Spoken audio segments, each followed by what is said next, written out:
Hello friends, आज हम class 10 का सब्जेक्ट मैथ प्रश्नावली नंबर 1 वास्तविक संख्या देखेंगे। यह चैप्टर हिंदी मीडियम के लिए है। वास्तविक संख्या क्या होती है? वास्तविक संख्याओं से पहले हमें ये जानना जरूरी है कि वास्तविक संख्या के अलावा और कौन कौन सी संख्या होती है। तो सबसे पहले नंबर की अपनी संख्या है प्राकृत संख्या। प्राकृत संख्या, जिसे हम इंग्लिश में नेचुरल नंबर्स बोलते हैं। प्राकृत संख्या ऐसी संख्या जो हमारी एक से शुरू होती है, 1, 2, 3, 4 और संख्या पद्धति के अनुसार आगे तक चलती रहती है, तो वो हमारी प्राकृत संख्या कहलाती है। दूसरी संख्याएं हमारी होती हैं पूर्ण संख्याएं। पूर्ण संख्या, जिसे हम होल नंबर्स बोलते हैं।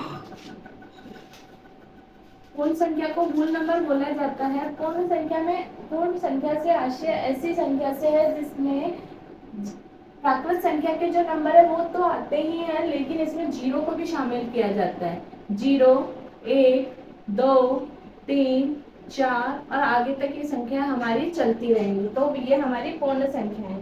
उसके बाद हमारे आते हैं पूर्णांक। पूर्णांक को इंग्लिश में इंटीजर्स बोलते हैं।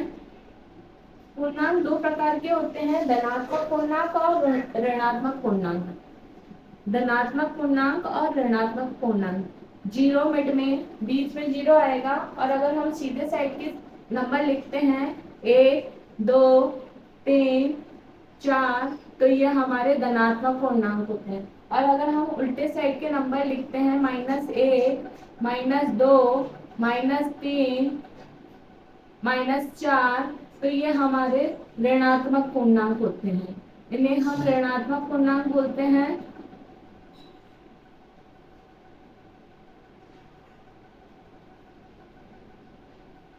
और उन्हें हम धनात्मक पूर्णांक बोलते हैं।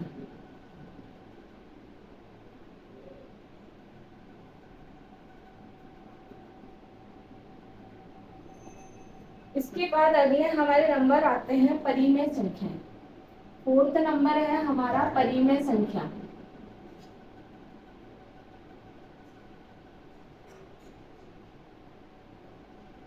परिमेय संख्या किसे कहते हैं? ऐसी संख्या जिसे p/q के जिन्हें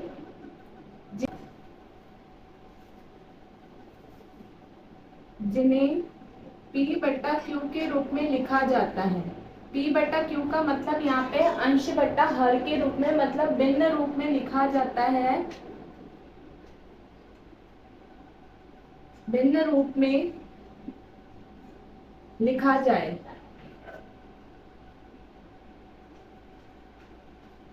उसे हम परिमेय संख्या कहते हैं। इसके परिमेय संख्या के हमारे एग्जाम्पल रहेंगे, उदाहरण रहेंगे परिमेय संख्या के, जैसे 1/5, 2/7, 22/7। 22/7 हमारा पाई का मान होता है। 22/7 पाई की वैल्यू होती है। तो ये तो हमारी वैल्यू तो हमारी परिमेय संख्या है, लेकिन अगर पाई आएगा तो पाई हमारा अपरिमेय संख्या रहेगा। अपरिमेय संख्या 5 नंबर पे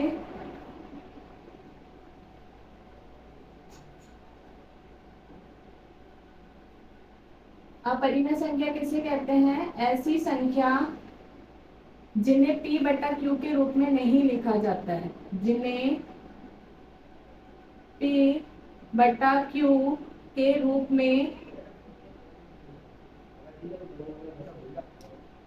नहीं लिखा जाता।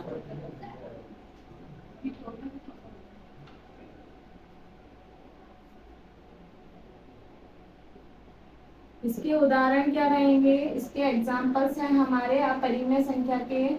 रूट में 2 का रूट निकाला जा सकता है, लेकिन पूरी एक्यूरेट वैल्यू हमें पता नहीं पड़ती है, तो अपरिमेय संख्या है।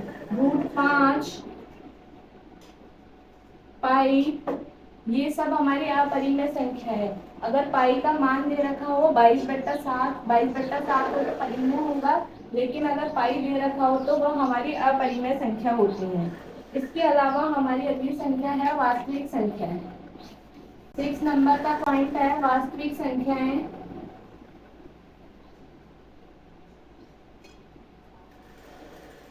वास्तविक संख्या किसे कहते हैं? ऐसी संख्या जिन्हें परिमेय और अपरिमेय दोनों रूपों में लिखा जाता है।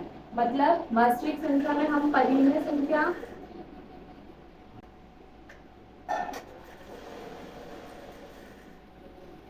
परिमेय संख्या प्लस अपरिमेय संख्या,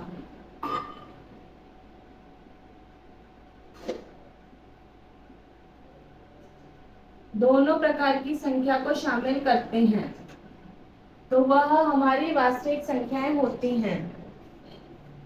इसके एग्जांपल नंबर 1 देखेंगे।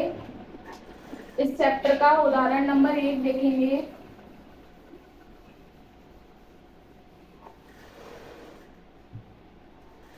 उदाहरण 1 है हमारे पास,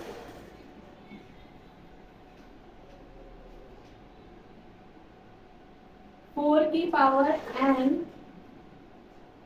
4 की घात n, जहां n एक प्राकृत संख्या है, जहां n एक प्राकृत संख्या है,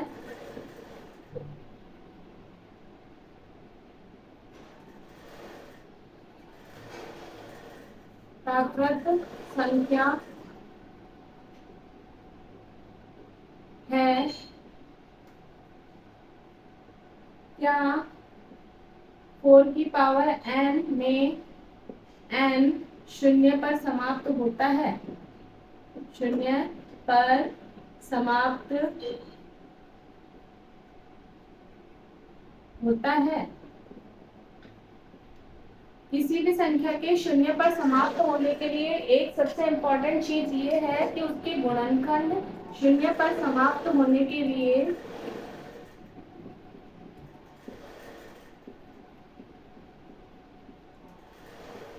गुणनखंड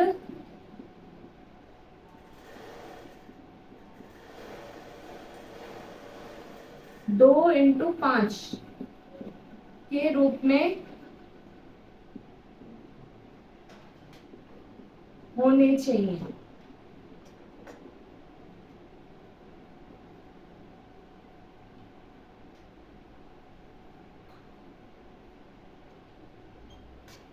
इसका सॉल्यूशन यहाँ पे कर रही हूँ।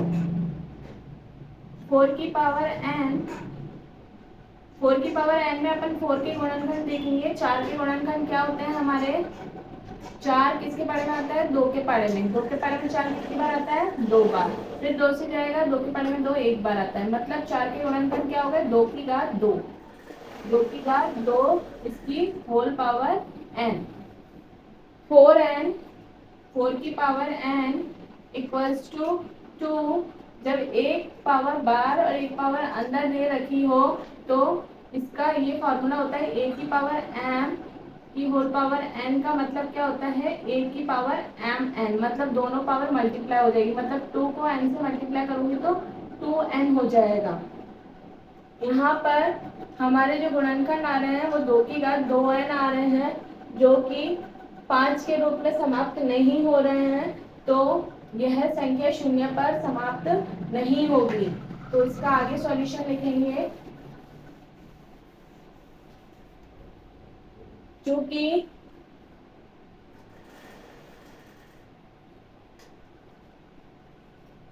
किसी भी संख्या के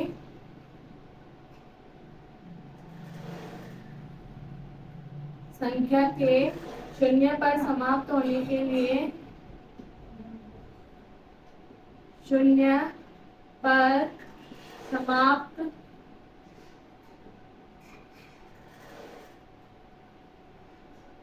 होने के लिए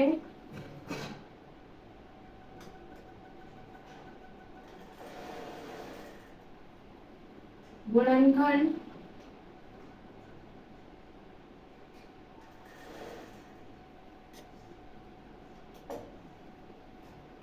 2 इंटू 5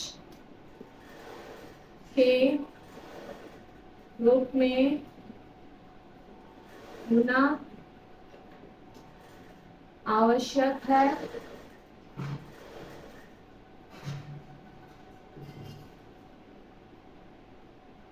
जो हमें जो हमें 4 की घात n के रूप में प्राप्त नहीं होते, प्राप्त नहीं होते।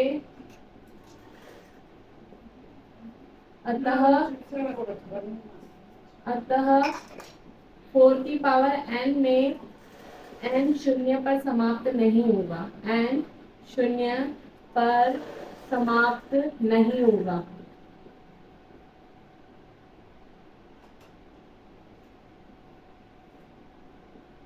Thank you.